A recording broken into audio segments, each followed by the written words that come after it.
Welcome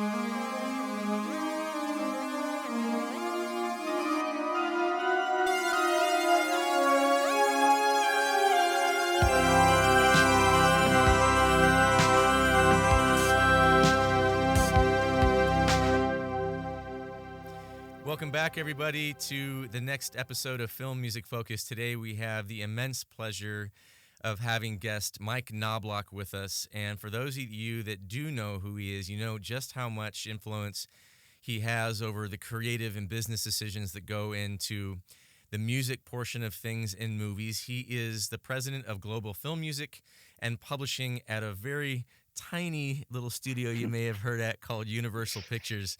Mike, welcome to the show. It's nice to have you. Thanks so much, Justin. I'm happy to be here.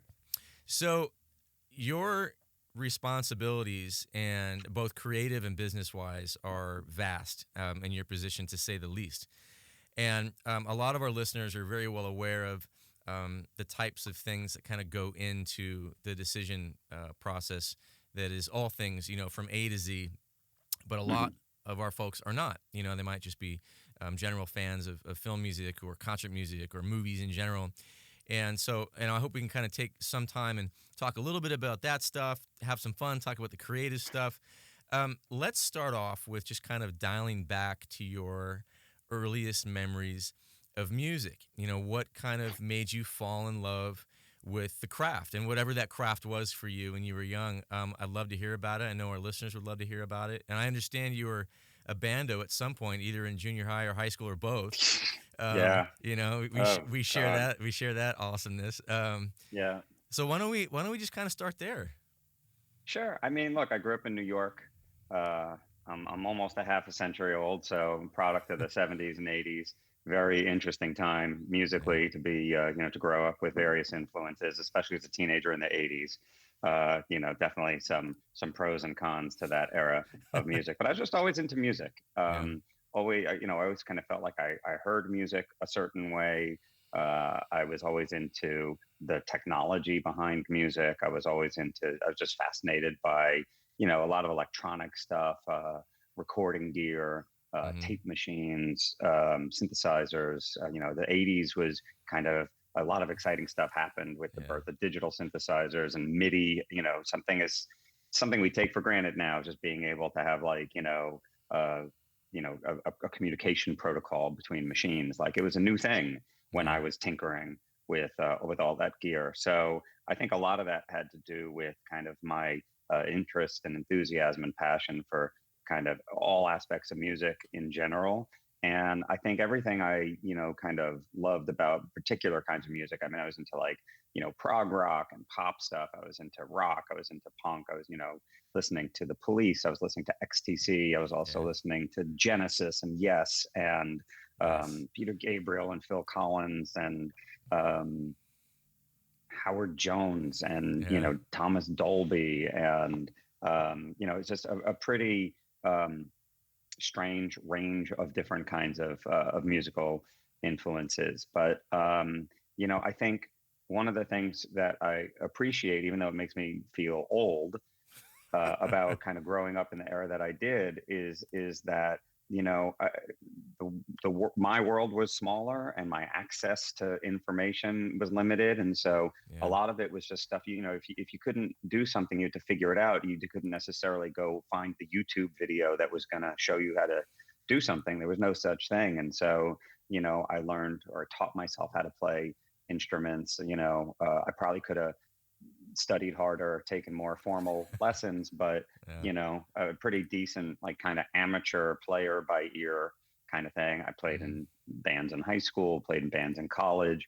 I'm sure I was terrible on many levels, but it was fun. It was like, I had friends who were into sports. This was like my sports, was like learning a song, playing music, getting together with other people, playing in a marching band in school, playing an orchestra in school, and and just trying to figure it out. We didn't have I didn't have a recording studio, didn't have a ton of gear, but at some point I thought it was amazing because I had a DX7 and an RX11 drum machine and a Tascam Porta Studio 4-track cassette recorder, and Alesis was making MIDI sequencers. Yeah. And so these really kind of crude machines where you could just sort of, amateur multi-tracking and stuff.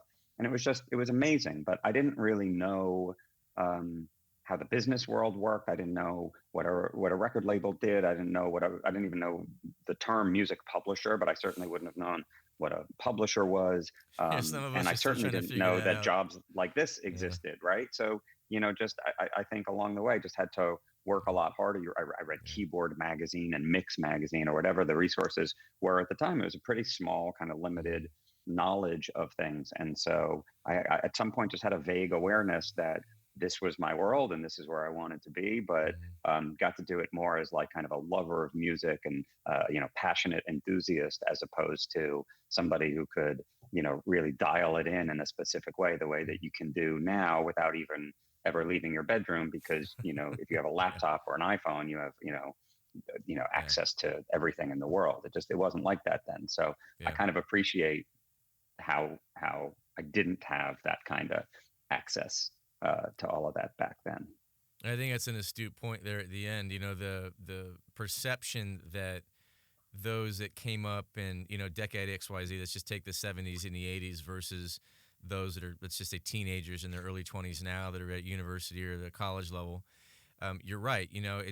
Like any of us out there in the world, we don't know what we don't know. But there's so Right. much stuff now at our fingertips that we could very quickly, at least superficially, learn what something is. And it doesn't Hmm. necessarily mean you're narrow and deep and myopic, which is, what we all to some degree strive to be in a certain vertical or multiple verticals, which is how we become experts in our, fields of choice. Um, but there is that appreciation. I think that's a really eloquent way of saying it because being able to look back, even if you're looking back 10 years, depending on regardless of your age level, being able to appreciate what you had at that time period versus what you have at your fingertips, either tools wise or technique wise, or the Hmm. ability to digest content, which is such a huge thing now in the modern 21st century. We can digest it so quickly and so much of it, which is one of my favorite things about film music, is that Sure. as a delivery vehicle, if you want to think of it like that, there's been no other part of the music business or music history at all where as a delivery vehicle you could deliver the product to both the singular and the masses so quickly and efficiently in a moment's notice. Yep. Even opera at its heyday in the 19th century didn't come close. So let me ask you this: was there a time, kind of early in your life, where you felt like you used the phrase, dialed in, where you felt like there was one or two kind of focuses in the larger world of music that you felt like you really wanted to pursue?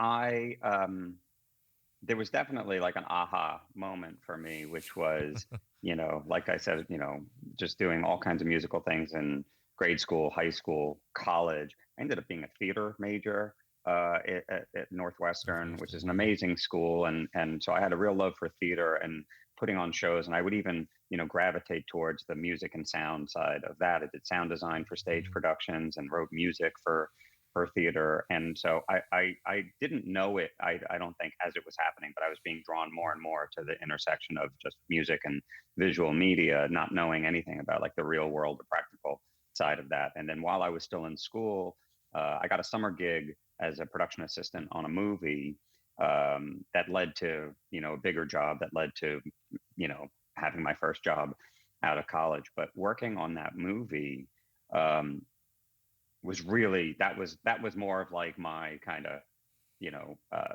going to school than actually being Yeah, in school yeah. at the time, because I got to be on the set, I got to be in the cutting room, I got to be in the office, I got to be in the trailer where decisions were being made, and I got just sort of fly on the wall firsthand exposure and access to all these different, what turned out to be something I didn't know, is that these very specialized jobs, even to make one movie. Everyone who was working there did a very specific thing. And, going through production, I learned a lot. And then getting into post production and being an editorial. And then my aha moment was, somebody makes music for this movie. There's a composer. And fortunately for me, that composer turned out to be Alan Silvestri. So it Oh, was a pretty great wow. crash course into like a Wow. pretty high level of, watching a film score get made And there was a music editor named Catherine Quitner, and she Yeah. was cutting songs Mm. into the movie. And my job was to take CDs, which were kind of new at the time, to the transfer room where they would transfer CDs onto onto film, Mm-hmm. so that they could be cut into the film in the cutting room, because the cutting room, even sound, was cutting 35 millimeter mag film. And so um, just that was so eye-opening for me, and really the aha moment I was referring to was all of that culminating in being on the scoring stage on the Warner Brothers lot and seeing Alan Silvestri on the podium and the orchestra being fired up, and what went on in the control room, Yeah. Bobby Fernandez at the console, and a music editor, and the whole staff of technical personnel, and the players and the filmmakers were there and everything. I just didn't really know. I wish I could say I grew up being such an avid student of film score, and I was encyclopedic about different composers, classical composers and film composers. And, that wasn't the case for me. It's something I learned later, but I just didn't really ever stop to probably think about or appreciate that there was a whole machinery in the world that made the music that you hear in movies. Yeah. And so from that first moment, like, I just remember when I saw what was going on the Warner Brothers stage with Alan Silvestri recording the score for that film, that for me was like somebody like landing on an island where like a language was spoken. And I didn't, that language was like, it had been stored in a data bank in my head, and I'd never spoken it or heard it before. But as soon as I did, I was like, I speak this language. This is my world. These are my people. And that was like the moment I was like, all right, this is, I've been seeing and around all this amazing, cool stuff that to me was just, the absolute pinnacle of where I wanted to be. But as soon as I saw the world of music, that intersection of music and film and all the people involved, which is a very kind of much smaller, very specialized community of people, that's when I pretty clearly identified, all right, not only do I want to work in this business, but I specifically want to be there. I want to be at the intersection of music and film. And that was like the beginning of that very specific journey for me, while I was actually still a junior in college. Wow. It certainly helps to have that impact given to you to some degree by Alan. I mean, his music is. Yeah. What film was it? If I don't mind me asking. It's a movie called Father of the Bride. Oh gosh, that's such a great one. That's a great really one. Great. It's great. I mean, really great. You have this massive opening in the film, where you have this size of grandeur and kind of escapism and fantasy, and then all of a sudden he dials into this really cool kind of like early 90s rock vibe, and he's giving you that feeling like, okay, he's just a little guy who's he's got a family, he's rolling around town, and he's 54, and but I love that score. Kind of Latin influence. There is some of that, sessions with Paulinho da Costa and all of these great. It was just kind of a groovy, like kind of. Yes, exactly. It was that.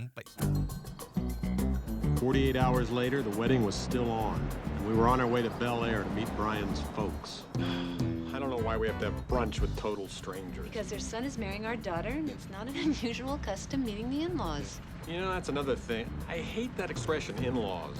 What does it mean anyway? We're legally bound to these people? I don't want to be in-lawed, especially to people who live in Bel Air. I mean, what kind of people have brunch and live in Bel Air? Rich people.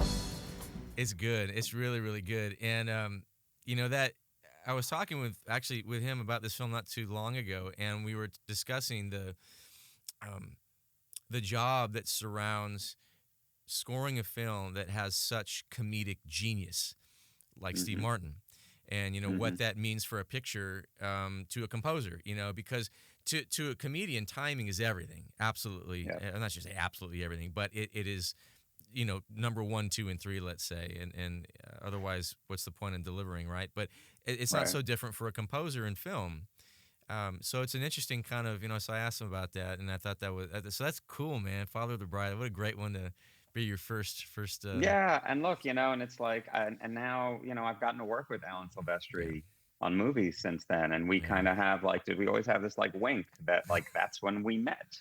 I recently actually found home movies. I think part of my job at the time, being assistant to Charles Shire and Nancy Myers, who were the writers and directors Yeah. of the film. They gave me my first job out of school. I owe so much to them, and I'm still in touch with both of them. And Yeah. part of my gig, other than like, getting coffee and food, whatever, I could contribute to that situation, which was not a lot because I didn't know anything. And, so I was just there to help do whatever. One of my gigs was to just document stuff. And I had a camcorder and I have footage from that recording session, both in the booth and on the floor. And then I would drive over to Steve Tyrell's studio in Hollywood, where he was laying down vocal tracks on The Way You Look Tonight and things. So I was, one of the 3 or 4 people in the room when Steve sang his vocals on that, because Alan was putting strings on it. And I think my job was to drive the tapes from Warner Brothers over to Steve's place, because of course everything was on a deadline. But, what's been really cool for me is, to keep in touch with Alan Silvestri over the years, or even, people that I didn't know, but kind of knew from afar. Right. Like when I was in high school, I was in this band with a guy, and one of the cover songs that we did was by, a duo called David and David, who had one album called Welcome to the Boomtown. And I didn't know anything about that. But years later, I was working on Moulin Rouge. I met David Bearwald, who's, a prolific songwriter, and was one of the Davids in David and David. And it was just, to go from being like a fan and being like, oh man, I've mangled your song. And when, with my crappy band in high school, and stuff like that. And I'm just such a fan of talent and these amazing, they're all like rock stars to me. I actually met Colin Hay at one point years ago through work. And I think I apologized to him. I was like, dude, I'm pretty sure I played Who Can It Be Now at my bar mitzvah. And I'm pretty sure it was like the worst rendition of the song anyone's ever done. And I feel like I owe you an apology. Yeah. But it was just, it's like, I still am so, I got to shake hands, recently with John Williams, who I've met a few times in my career. And that's just still such a thrill for me. I'm so in awe of all of the amazing talent that we get to be around. So there's a kind of a nonstop, like I haven't lost that, whatever it was as a kid that had me so kind of passionate and enthusiastic and such a kind of worshiper of these, gods of music, whether they were composers or performers, songwriters, producers, or whatever. Like I still get giddy and geek out around people who blow me away like that. Well, I think that's important, right? Even you get into your 30s, 40s, 50s, 60s, even 70s and 80s. I mean, some of our heroes that are up in that range, like Bruce Broughton and John Williams, you can tell that they still are able to access that part of themselves, which is one of the things that kind of keeps them fresh and creative. And I think that's an important part for all of us to kind of try and maintain as we continue throughout our lives, just in general, is, keeping that kid in a candy store moment accessible at all times. If you can Absolutely. go there, and I think that's a really cool thing. It's a luxury to have. Let's talk about for a bit your time before you came to Universal, and let's talk about your time at Fox, where you were for, gosh, correct me if I'm wrong, but around 12 or 13 years. Almost 14 years. Almost 14. As the I like to executive shorthand VP. it as like from Titanic to Avatar, basically. Okay, from James to James, and don't we miss him dearly? We miss him so much. Yes, we do. So let's talk about a little bit of your time over there at Fox. How did you come to be, and what are some of the things that you're proud of while you were there? Help us kind of understand what you were doing while you were there. That'd be great. Sure. I mean, from the Father of the Bride gig to starting at Fox, there's a good few years in between. And, that once I'd kind of, that moment had gelled for me of like, whatever I do, I have to get to the intersection of music and film. There's no direct path. So it was kind of like a zigzag of like, I worked for Charles Shire and Nancy Myers for couple years, and then I went and worked for Steve Tyrell because I'd met him also on Father of the Bride, and cool. Learned stuff in his recording studio about making records and music supervision for film and TV. And then I had a next door neighbor working on this cool TV news program, and I never really wanted to be in the news business, but I like TV production, and so I went and worked there. And then after working on a news program for a couple of years and realizing like the production side's cool, but I'm not cut out for news. Working in news is like, being good at everything I was bad at in school. Um, I sort of hit a wall of like, I don't know what my next move is, and I don't know how to get closer to where I want to be.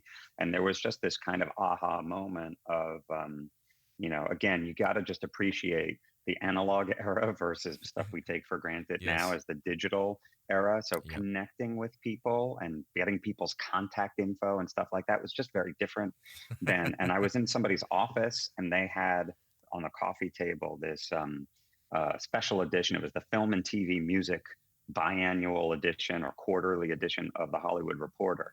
And it was really thick and it said Film and TV Music on the cover. And in the middle of that issue, there was a thing called like corner offices or corner suites or something like that. And it was just a directory. It was literally like name, title, phone number, fax number, and mailing address for like heads of music and different departments and production companies and all of that. And maybe the top 3 or 4 executives at every place. And I remember saying to the person whose magazine it was, I was like, can I borrow this? And I took it home and I wrote a letter to everybody that was just sort of probably a very standard to whom it may concern, I want to come work for you kind of letter. And I sent them all out.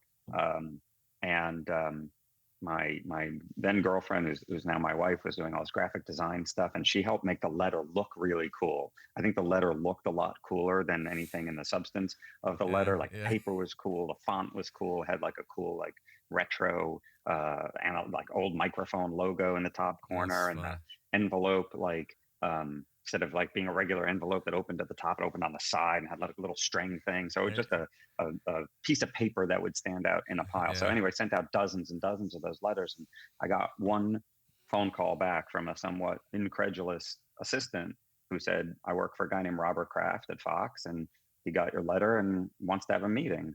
And I couldn't tell if he was like the assistant who was calling me was almost sounded like annoyed that he was setting this meeting, or at least kind of like this never really happens, but I'm reaching out to you because we got your letter.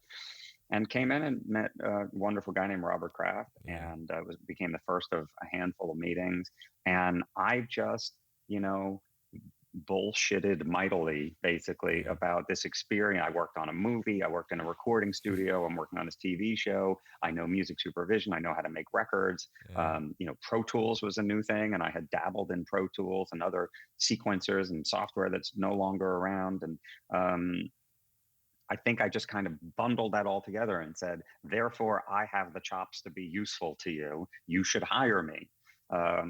And a couple meetings later, I guess he agreed, and he said, he was only a couple years or maybe even 1 or 2 years into the gig there at Fox, and he was building his team, and he said, come work for me. And I started as really kind of the more production oriented, kind of nuts and bolts, how to kind of physical production guy within the music department. And the kicker to the whole story is that Robert, who is a proud Harvard alum, and was an art history major in school, he at some point, maybe years later, revealed to me that he never even really read the letter. He liked the stationery and he liked the way the letter looked. Cool, so man. I think it's just it's a good lesson to learn that there's a lot of ways to stand out. I don't know how intentional that was at the time, because I was smart about it, or is just trying to be as smart as possible in the moment. I do remember Gary Marshall spoke at my graduation at Northwestern, and he was making a whatever the basketball movie was that Gary Marshall made. I'm forgetting the title off the top of my head. That would have been in 92. It would have been the early 90s basketball movie by Gary Marshall. But whatever it was, he was telling a graduating class of aspiring entertainment industry people that he got a resume from a kid who wanted to work for him. It was a resume that was handwritten on a basketball. And he hired the kid to be a PA on the movie. And cool. So it's just like those stories, I think they resonate. But the long rambly way of answering your question, which is, in the summer of '96, I started at Fox. And then just kind of, like I said, I just figured it out as I went, tried to cut my teeth as best I could, learn everything I could, solve problems. I mean, it's all that any of us do still to this day. My value as an employee of a corporation is that I have, kind of special skills in an area, and I use them to solve problems. Yeah. So when you're just starting out, and as a PA on Father of the Bride, the problem of the moment could have been like, who's going to get lunch, or who's going to clean this dirty car, or whatever it was. And that was my values. Those are the kinds of problems I could solve. As I worked my way up, the problems got a little more sophisticated. And then over the years at Fox, I got to work on all different kinds of movies and work with a lot of different filmmakers and music-driven projects, and working for someone like Robert, who is really creative and knowledgeable about music, and other kind of creative and technical people on the Fox lot that I kind of grew up with professionally and cut my teeth on, the X-Men movies and the Ice Age movies, and a movie like Drumline, where it's like Drumline is a great example of like, here's what it says in this script, is just going to be all these cool performances by marching bands at this fictional university in the South. And let's just start with the, like, how are we going to do that? Figure it out. Are we going to shoot live bands, or are we going to pre-record marching bands? How do you record hundreds of people in a band?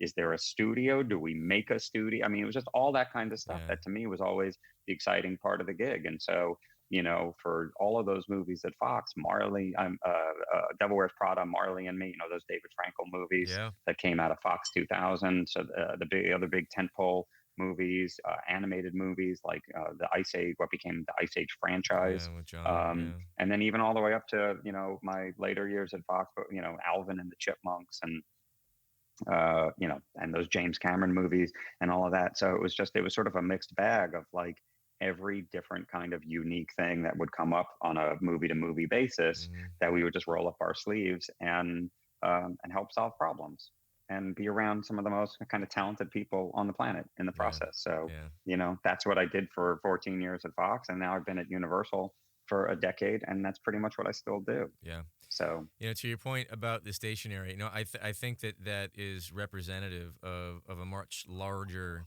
topic, right? Which is, how do you stand out? How do you get noticed? How do you make an impression? And obviously the answer to that is an infinite number of things. And you never really know, especially in this industry, where things are going to land. I mean, it's such a people business. It's a relationship business. And so much of the creativity in the business side intersects with kind of the relationship connectivity. But to your credit, though, I mean, you may have gotten in the door perhaps a little bit with the stationery, but once you're in, you got to know how to stay. And that's very true.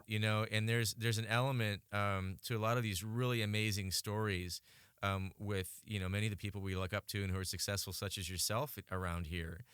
And for every one of those stories that, hey, this is how I got my start, there is another several decades of putting four to the floor every day and working and doing the work. Sure. And and I think that's an important part, and not to discredit the stationery, which is super cool.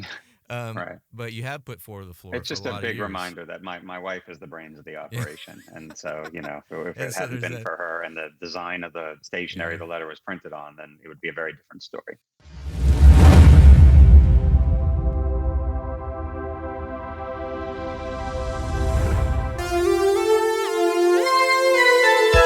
Brought to you by Cine Concerts.